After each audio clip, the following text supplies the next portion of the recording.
10 سال کا احسن بہت شرارتی لڑکا تھا۔ شرارت پر وہ اکثر والدین اور دادی سے ڈانٹ کھاتا۔ اس کی بہن علیزے اس سے 1 سال بڑی تھی۔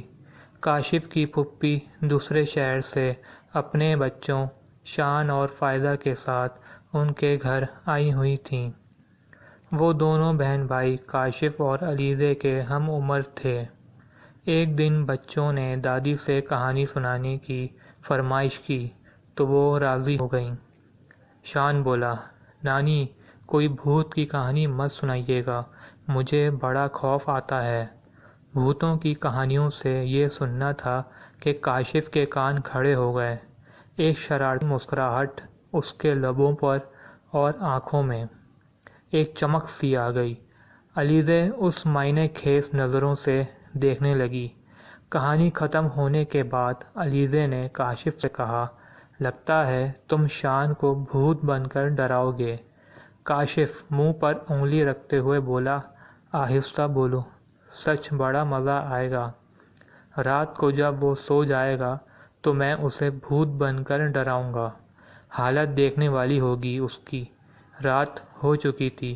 کاشف اور شان الگ کمرے میں سو رہے تھے۔ شان کے سونے کے بعد کاشف اٹھا اور چپکے سے باہر جا کر اس نے بھوت کا گیٹ اپ اختیار کیا۔ اب اس کے قدم اپنے کمرے کی طرف بڑھنے لگے جہاں شان سو رہا تھا۔ کمرے میں مدھم روشنی تھی۔ کاشف آہستہ آہستہ قدم بڑھاتا ہوا شان کی طرف بڑھ رہا تھا۔ اس نے دیکھا کہ شان چادر اوڑھے بے خبر سو رہا ہے۔ اس سے پہلے کہ وہ چادر ہٹا کر شان کو ڈراتا، اچانک کسی نے اس کے کندھے پر ہاتھ رکھا۔ کاشف نے جو گھوم کر دیکھا تو اس کی روح فنا ہو گئی۔ علیزے اور فائدہ داری جان کے کمرے میں تھیں۔ علیزے جاگ رہی تھی۔ اسے معلوم تھا کہ کاشف شان کو بھوت بن کر ڈرائے گا۔ ابھی تھوڑی ہی دیر ہوئی تھی کہ اچانک علیزے کو کاشف کی چیخ سنائی دی گئی۔ اسی دوران فائدہ بھی اٹھ گئی اور مسکرانے لگی۔ اسے دیکھ کر علیزے کو بڑی حیرت ہوئی۔ تم کیوں مسکرا رہی ہو؟ علیزے نے پوچھا۔ فائدہ نے علیزے کے کان میں کچھ کہا جسے سن کر علیزے بھی مسکرا دی۔ کاشف کی چیخ سن کر دونوں ہنس پڑے، پھر اٹھ کر کاشف کے کمرے کی طرف چل دیں۔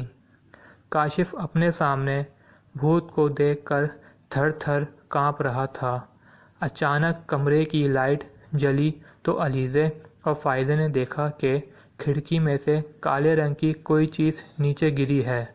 وہ دونوں کمرے میں پہنچی تو کاشف کی حالت دیکھ کر ہنسنے لگیں۔ انہیں ہنستا دیکھ کر کاشف بولا، یہاں میری جان پر بنی ہے اور تم ہنس رہی ہو؟ فائدہ قریب آئی اور بولی، ارے وہ بھوت نہیں تھا، شان تھا۔ کیا شان؟ وہ حیرت سے بولا۔ علیزے نے بتایا، ہاں، مجھے فائدہ نے سب بتا دیا ہے۔ دراصل جب تم شان کو ڈرانے کا منصوبہ بنا رہے تھے تو ان دونوں نے سن لیا تھا اور سوچا اس سے پہلے تم شان کو بھوت بن کر ڈراؤ، الٹا شان بھوت بن کر تمہیں ڈرا دے گا۔ لیکن شان تو سو رہا ہے۔ اس نے حیرت سے کہا، ارے نہیں، یہ تو تکیے اس طریقے سے رکھے ہوئے ہیں جیسے کوئی سو رہا ہو۔ یہ دیکھو تکیے ہیں۔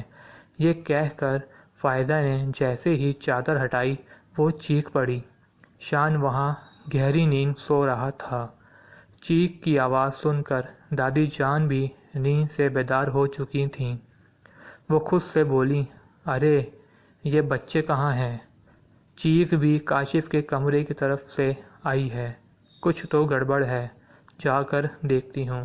یہ کہہ کر انہوں نے اپنی تسبیح اٹھائی اور کاشف کے کمرے کی طرف چل پڑیں۔ اگر شان سو رہا ہے تو پھر وہ کون تھا جو فوراً ہی غائب ہو گیا تھا؟ علیزے نے خوف زدہ ہو کر کہا۔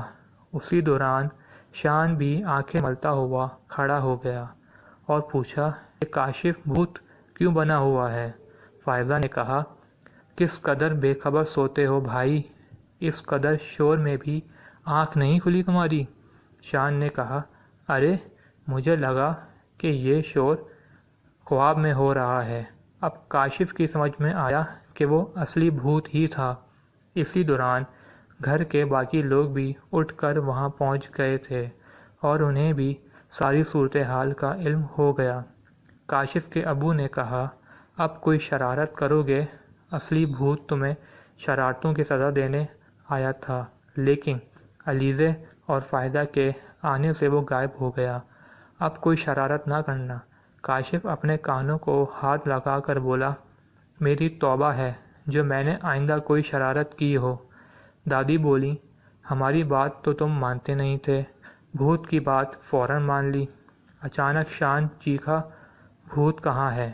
یہ کہہ کر کاشف خوف سے کانپنے لگا۔ اسے کانپتا دیکھ کر شان زور زور سے ہنسنے لگا۔ یہ اب تک پتہ نہیں چل سکا کہ غائب ہونے والا اصلی بھوت تھا یا کوئی تیسرا کردار تھا۔